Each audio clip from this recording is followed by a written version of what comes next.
Good morning. So I've been asked several times how to make the fall banner that you have seen on Facebook. It is super simple, and so instead of typing it out, I just thought I would show you. So the first thing I did was I took a jute little twine and I measured out the length of my mantle, or I've seen it put over a window or between two doors, like in a hallway, so just measure that space. And then for mine, I used 3 large and 4 small napkins.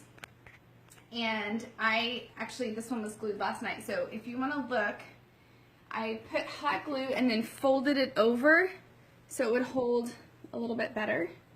Okay, and then the space in between is about the length of the small napkin. It doesn't have to be perfect, okay, so you don't have to measure anything, but if you like to do that, you can.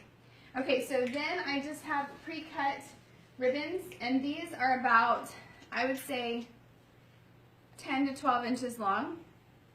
Okay, so I just took material, I bought a yard of material and cut it up into strips for my fall party or my banner party, and then, so you'll need 6 of each different one. So you're just going to tie those on with a single knot, or you can do a double knot if you want. You don't have to. Okay, so there's kind of a combination of ribbons and material. So after you have placed all of your ribbons, I'm just going to do the same thing for each section. They can go in the same order if you want, but you don't have to. You can add some raffia, you can add little embellishments. It's totally up to you.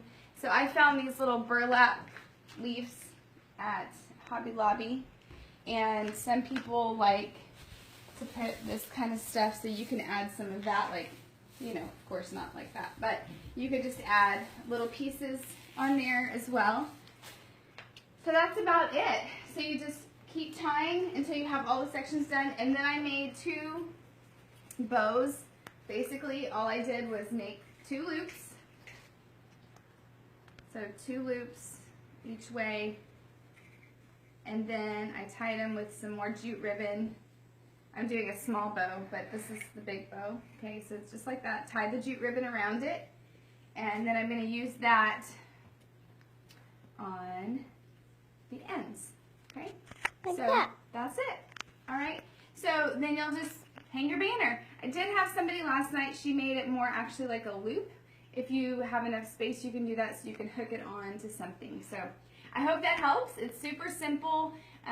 It's nice to do that in groups because the large roll of napkins is enough for 6 banners. So if you order 1 roll, you can do 6 friends, and then buy the materials and the ribbons and the fabric, and it's easier to buy it in bulk than just for yourself. So I say book a party. The ladies last night, I said, just so you know, there are Christmas napkins too, and they were like, well, let's get that on the calendar. So we've already scheduled our Christmas event to make our Christmas banner, so this is really fun and easy. Everybody brought a snack last night to share, so it's just a fun night to get together with girlfriends, and I encourage you to have it. All right? Hi, buddy. All right, got my crafting partner.